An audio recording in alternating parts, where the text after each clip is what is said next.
샬롬, 오늘도 오래 참으시는 인자하신 하나님과 동행하는 하루 되시길 축복합니다. 함께 나눌 말씀은 로마서 9장 19절에서 29절이고 저는 21절에서 23절 읽겠습니다.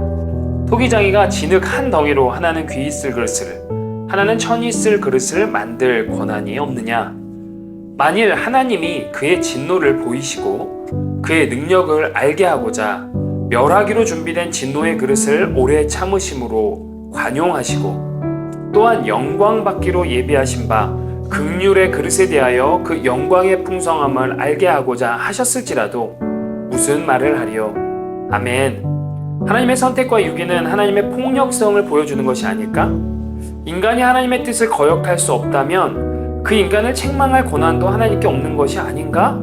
라고 이의를 제기하겠지만요. 만들어진 것이 만든 분을 향해 왜 이렇게 만들었냐고 항의하는 법은 없는 겁니다. 토기장이에게 토기가 이의를 제기할 수 없는 것이죠.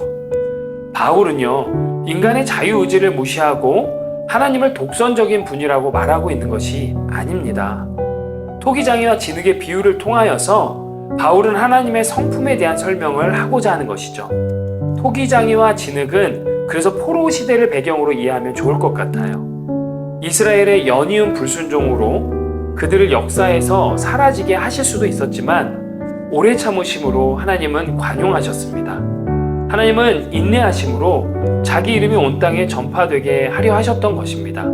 그래서 하나님의 관용하심이 하나님의 이름과 성품이 되는 것이죠.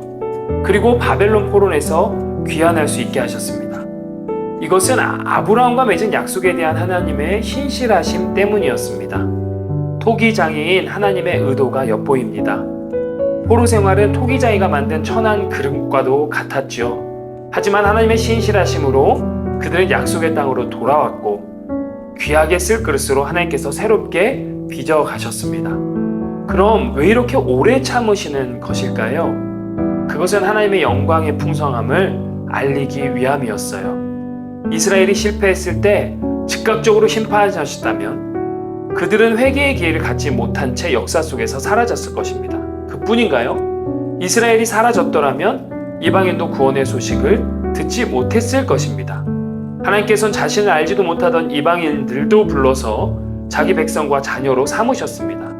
또한 구원의 통로인 예수 그리스도를 배척한 이스라엘 역시 즉시 심판치 아니하시고 여전히 그들 중에 구원의 씨를 남겨두셨습니다. 사랑하는 더일 가족 여러분, 이해하기 어려운 문제나 상황에 맞닥뜨리면 하나님의 주권에 반발하고 저항하기 쉽습니다.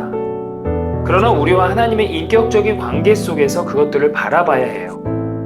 하나님과의 인격적 관계 속에서 하나님의 주권으로 여기까지 올 수 있는 것입니다. 하나님의 자녀라 불려질 수 없는 우리가 이제 하나님의 사랑하는 자녀가 되었습니다. 침체의 바닥에서 씨름하지만 우리를 여전히 남은 자라 불러주십니다. 그러니 어려운 상황을 돌파하는 출발점은 이러한 인간 중심적인 생각을 내려놓고 하나님의 신실하심을 바라보는 것입니다.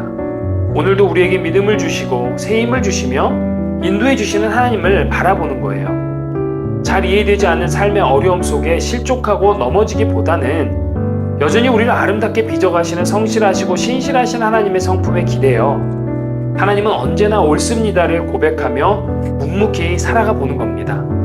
토기장이를 무서워해서 마지못해 복종하는 안타까운 신앙이 아니라 토기장이를 온전히 신뢰하기에 자발적으로 순종하며 기쁨으로 따라가는 저와 여러분들의 오늘의 삶이 되시기를 주님의 이름으로 축복합니다. 샬롬.